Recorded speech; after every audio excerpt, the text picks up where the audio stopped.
Hello everyone, welcome to Hindi voice. Munshi Premchand ji की कहानी गुल्ली डंडा।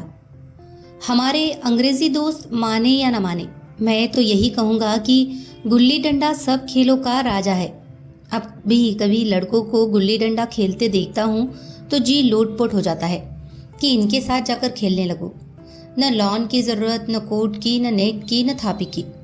मज़े से किसी पेड़ से एक टहनी काट ली, गुल्ली बना ली और दो आदमी भी आ जाए तो खेल शुरू हो गया। विलायती खेलों में सबसे बड़ा ऐब है कि उसके सामान महंगे होते हैं। जब तक कम से कम एक सैकड़ा न खर्च कीजिए, खिलाड़ियों में शुमार ही नहीं होता। यहाँ गुल्ली डंडा है कि बिना हर फिटकरी के चोखा रंग देता है। पर हम अंग्रेज़ी चीज़ों के पीछे ऐसे दीवाने हो रहे हैं कि अपनी सभी चीज़ों से अरुचि हो गई। स्कूलों में हर एक लड़के से 3-4 रुपए सालाना केवल खेलने की फीस ली जाती है। किसी को ये नहीं सूझता कि भारतीय खेल खिलाए जो बिना दाम कौड़ी के खेले जाते हैं। अंग्रेजी खेल उनके लिए है जिनके पास धन है। गरीब लड़कों के सिर क्यों ये वसन मरते हो? ठीक है, गुल्ली से आँख फूट जाने का भय रहता है, तो क्या क्रिकेट से सिर फूट जाने, तिल्ली फट जाने, टांग टूट जाने का भय नहीं रहता? अगर हमारे माथे में गुल्ली का दाग आज तक बना हुआ है तो हमारे कई दोस्त ऐसे भी हैं जो थापी को बैसाखी से बदल बैठे। ये अपनी अपनी रुचि है। मुझे गुल्ली ही सब खेलों से अच्छी लगती है और बचपन की मीठी स्मृतियों में गुल्ली ही सबसे मीठी है। वो प्रातःकाल घर से निकल जाना, वो पेड़ पर चढ़कर टहनियाँ काटना और गुल्ली डंडे बनाना, वो उत्साह, वो खिलाड़ियों के जमघटे, वो पदना और पदाना, वो लड़ाई झगड़े, वो सरल स्वभाव जिससे छूत अछूत अमीर गरीब का बिल्कुल भेद न रहता था, जिसमें अमीराना चोचलों की, प्रदर्शन की, अभिमान की गुंजाइश ही न थी। यह उसी वक्त भूलेगा जब घर वाले बिगड़ रहे हैं, पिताजी चौके पर बैठे वेग से रोटियों पर अपना क्रोध उतार रहे हैं, अम्मा की दौड़ केवल द्वार तक है, लेकिन उनकी विचारधारा में मेरा अंधकारमय भविष्य टूटी हुई नौका की तरह डगमगा रहा है और मैं हूँ कि पदाने में मस्त हूँ। न नहाने की सुधि है, न खाने की। गुल्ली है तो जरा सी, पर उसमें दुनिया भर की मिठाइयों की मिठास और तमाशों का आनंद भरा हुआ है। मेरे हमजोलियों में एक लड़का गया नाम का था, मुझसे 2-3 साल बड़ा होगा। दुबला, बंदरों की सी लंबी लंबी पतली पतली उंगलियां, बंदरों की सी चपलता, वही झल्लाहट। गुल्ली कैसी ही हो, पर इस तरह लपकता था जैसे छिपकली कीड़ों पर लपकती है। मालूम नहीं उसके माँ बाप थे या नहीं, कहाँ रहता था, क्या खाता था, पर था हमारे गुल्ली क्लब का चैंपियन। जिसकी तरफ वो आ जाए उसकी जीत निश्चित थी। हम सब उसे दूर से आते देख उसका दौड़कर स्वागत करते थे और अपना गोइया बना लेते थे। एक दिन मैं और गया दो ही खेल रहे थे। वो पदा रहा था, मैं पद रहा था। मगर कुछ विचित्र बात है कि पदाने में हम दिन भर मस्त रह सकते हैं, पदना 1 मिनट का भी अखरता है। मैंने गला छुड़ाने के लिए सब चालें चली, जो ऐसे अवसर पर शास्त्र विहित न होने पर भी क्षम्य है। लेकिन गया अपना दाव लिए बगैर मेरा पिंड न छोड़ता था। मैं घर की ओर भागा। अनुनय विनय का कोई असर न हुआ था। गया ने मुझे दौड़कर पकड़ लिया और डंडा तान कर बोला, मेरा दाव देकर जाओ। पदाया तो बड़े बहादुर बन के, पदने के बेर क्यों भाग जाते हो? तुम दिन भर पदाओ तो मैं दिन भर पदता रहूं? हाँ, तुम्हें दिन भर पदना पड़ेगा। न खाने जाओ न पीने जाओ? हाँ, मेरा दाव दिए बिना कहीं नहीं जा सकते। मैं तुम्हारा गुलाम हूँ? हाँ, मेरे गुलाम हो। मैं घर जाता हूँ, देखो मेरा क्या कर लेते हो। घर कैसे जाओगे? कोई दिल लगी है? दाव दिया है, दाव लेंगे।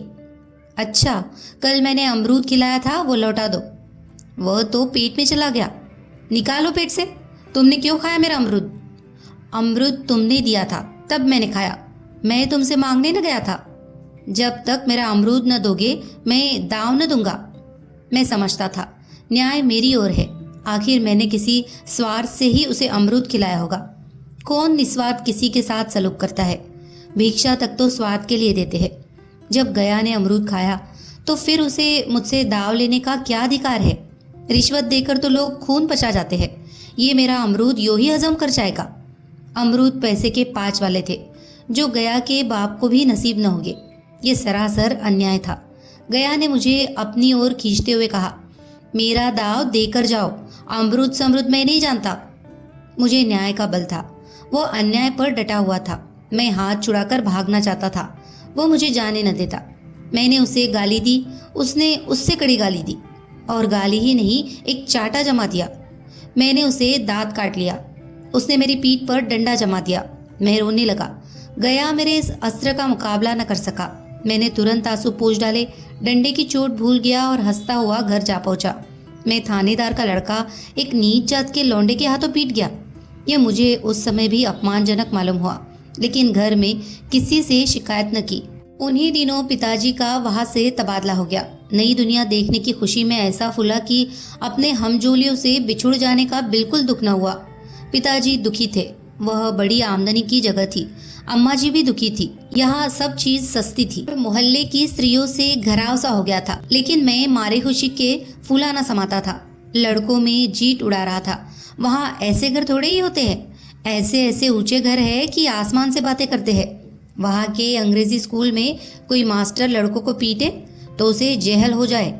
मेरे मित्रों की फैली हुई आंखें और चकित मुद्रा बतला रही थी कि मुझसे उनकी निगाह में कितनी स्पर्धा हो रही थी। मानो कह रहे थे, तू भगवान हो भाई, जाओ, हमें तो इसी उज्जड़ ग्राम में जीना है और मरना भी। 20 साल गुजर गए। मैंने इंजीनियरिंग पास की और उसी जिले का दौरा करता हुआ उसी कस्बे में पहुंचा और डाक बंगले में ठहरा। उस स्थान को देखते ही इतनी मधुर बाल स्मृतियां हृदय में जाग उठी कि मैंने छड़ी उठाई और कस्बे की सैर करने निकला। आंखें किसी प्यासे पथिक की भांति बचपन के उन क्रीड़ा स्थलों को देखने के लिए व्याकुल हो रही थी, पर उस परिचित नाम के सिवा वहाँ और कुछ परिचित न था। जहाँ खंडहर था वहाँ पक्के मकान खड़े थे, जहाँ बरगद का पुराना पेड़ था वहाँ अब एक सुंदर बगीचा था। स्थान की काया पलट हो गई थी। अगर उसके नाम और स्थिति का ज्ञान न होता तो मैं उसे पहचान भी न सकता। बचपन की संचित और अमर स्मृतियाँ बाहें खोले अपने उन पुराने मित्रों से गले मिलने को अधीर हो रही थी। अगर वह दुनिया बदल गई थी, ऐसा जी होता था कि उस धरती से लिपट कर रो और कहूँ, तुम मुझे भूल गई, मैं तो अब भी तुम्हारा वही रूप देखना चाहता हूँ।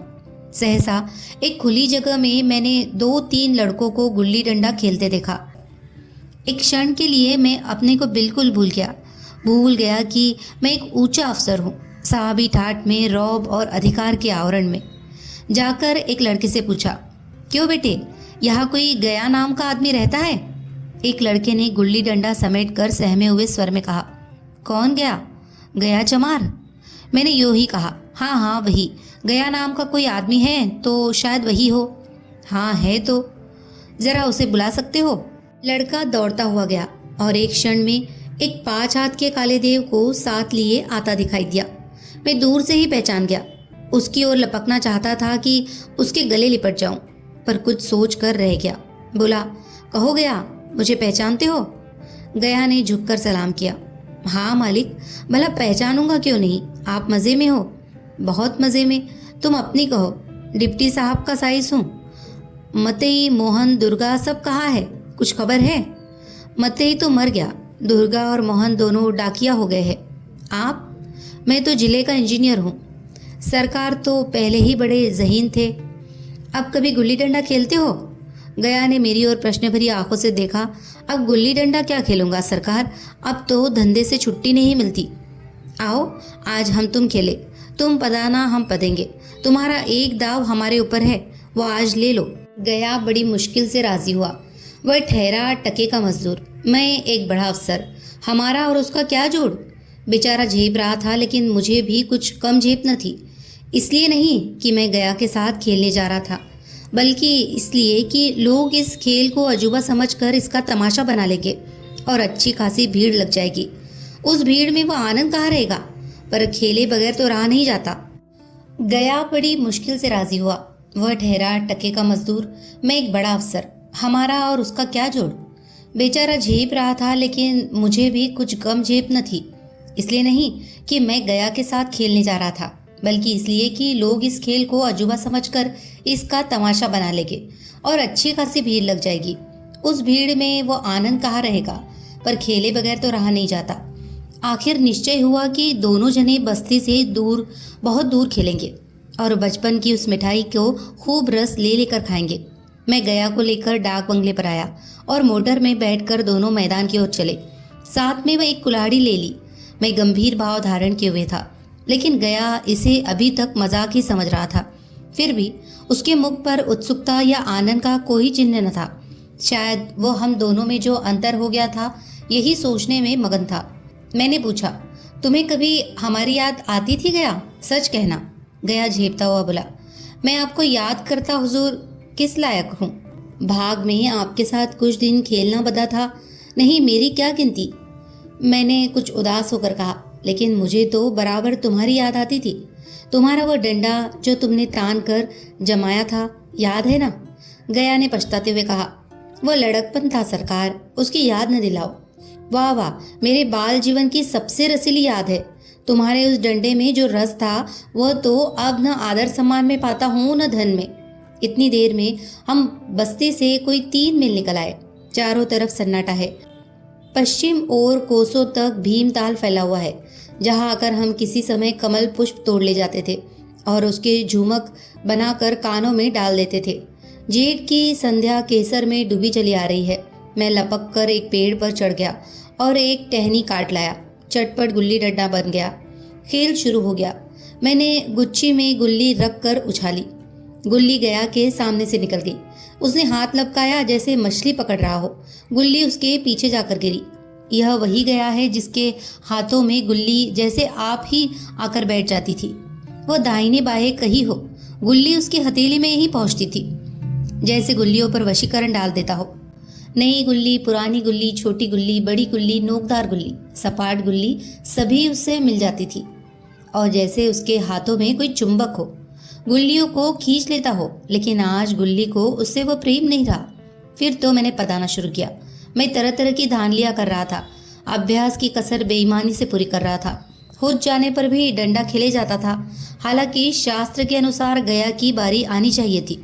गुल्ली पर ओछी चोट पड़ती और वह जरा दूर पर गिर पड़ती तो मैं झपट कर उसे खुद उठा लेता और दोबारा टांड लगाता। गया ये सारी बेकायदगियां देख रहा था, पर कुछ न बोलता था, जैसे उसे वह सब कायदे कानून भूल गए। उसका निशाना कितना अचूक था। गुल्ली उसके हाथ से निकलकर टन से डंडे से आकर लगती थी। उसके हाथ से छूटकर उसका काम था डंडे से टकरा जाना। लेकिन आज वह गुल्ली डंडे में लगती ही नहीं। कभी दाहिने जाती है, कभी बाएं, कभी आगे, कभी पीछे। आध घंटे पदाने के बाद एक गुल्ली डंडे में आ लगी। मैंने धांधली की। गुल्ली डंडे में नहीं लगी, बिल्कुल पास से गई, लेकिन लगी नहीं। गया ने किसी प्रकार का असंतोष प्रकट नहीं किया। न लगी होगी। डंडे में लगती तो क्या मैं बेईमानी करता? नहीं भैया, तुम भला बेईमानी करोगे? बचपन में मजाल था कि ऐसा घपला करके जीता बचता। यही गया गर्दन पर चढ़ बैठता, लेकिन आज मैं उसे कितनी आसानी से धोखा दिए चला जाता था। गधा है, सारी बातें भूल गया। सहसा गुल्ली फिर डंडे से लगी और इतनी जोर से लगी जैसे बंदूक छूटी हो। इस प्रमाण के सामने अब किसी तरह की धांधली करने का साहस मुझे इस वक्त भी न हो सका। लेकिन क्यों न एक बार सबको झूठ बताने की चेष्टा करूं? मेरा हरज ही क्या है? मान गया तो वाह वाह, नहीं तो 2-4 हाथ पदना ही तो पड़ेगा। अंधेरे का बहाना करके जल्दी से छुड़ा लूंगा, फिर कौन दाव देने आता है? गया ने विजय के उल्लास में कहा। लग गई, टन से बोली। मैंने अनजान बनने की चेष्टा करके कहा, तुमने लगते देखा? मैंने तो नहीं देखा। टन से बोली है सरकार, और जो किसी ईंट से टकरा गई हो। मेरे मुख से ये वाक्य उस समय कैसे निकला, इसका मुझे खुद आश्चर्य है। इस सत्य को झुटलाना वैसा ही था जैसे दिन को रात बताना। हम दोनों ने गुल्ली को डंडे में जोर से लगते देखा था, लेकिन गया ने मेरा कथन स्वीकार कर लिया। हाँ, किसी ईंट में ही लगी होगी। डंडे में लगती तो इतनी आवाज ना आती। मैंने फिर पदाना शुरू कर दिया, लेकिन इतनी प्रत्यक्ष धांधली कर लेने के बाद भी गया की सरलता पर मुझे दया आने लगी। इसलिए अब तीसरी बार गुल्ली डंडे में लगी तो मैंने बड़ी उदारता से दाव देना तय कर लिया। गया ने कहा, अब तो अंधेरा हो गया है भैया, कल पर रखो। मैंने सोचा कल बहुत सा समय होगा, यह न जाने कितनी देर पदाए, इसीलिए इसी वक्त मामला साफ कर लेना अच्छा होगा। नहीं, अभी बहुत उजाला है, तुम अपना दाव ले लो। गुल्ली सूझेगी नहीं, कुछ परवाह नहीं। गया ने पदाना शुरू किया, पर उसे अब बिल्कुल अभ्यास न था। उसने 2 बार टांड लगाने का इरादा किया, पर दोनों ही बार हुच गया। 1 मिनट से कम में वो दाव खो बैठा। मैंने अपनी हृदय की विशालता का परिचय दिया। एक दाव और खेल लो, तुम तो पहले ही हाथ में हुच गए। नहीं भैया, अब अंधेरा हो गया। तुम्हारा अभ्यास छूट गया, कभी खेलते नहीं? खेलने का समय कहाँ मिलता है भैया। हम दोनों मोटर पर जा बैठे और चिराग जलते जलते पड़ाव पर पहुंच गए। गया चलते चलते बोला, कल यहाँ गुल्ली डंडा होगा, सभी पुराने खिलाड़ी खेलेंगे, तुम भी आओगे? जब तुम्हें फुर्सत हो तभी खिलाड़ियों को बुलाओ।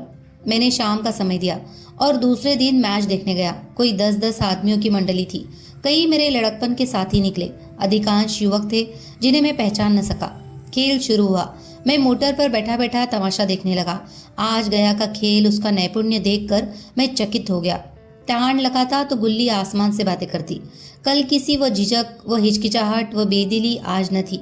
लड़कपन में जो बात थी आज उसने प्रौढ़ता प्राप्त कर ली थी। कहीं कल इसने मुझे इस तरह पदाया होता तो मैं जरूर रोने लगता। उसके डंडे की चोट खाकर गुल्ली 200 गज की खबर लाती थी। पदने वालों में एक युवक ने कुछ धांधली की। उसने अपने विचार में गुल्ली लपक ली थी।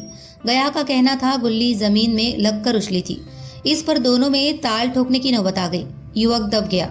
गया का तमतमाया हुआ चेहरा देखकर डर गया। अगर वह दब न जाता तो जरूर मारपीट होती। मैं खेल में न था, पर दूसरों के इस खेल में मुझे वही लड़कपन का आनंद आ रहा था जब हम सब कुछ भूलकर खेल में मस्त हो जाते थे। अब मुझे मालूम हुआ कि कल गया ने मेरे साथ खेला नहीं, केवल खेलने का बहाना किया। उसने मुझे दया का पात्र समझा।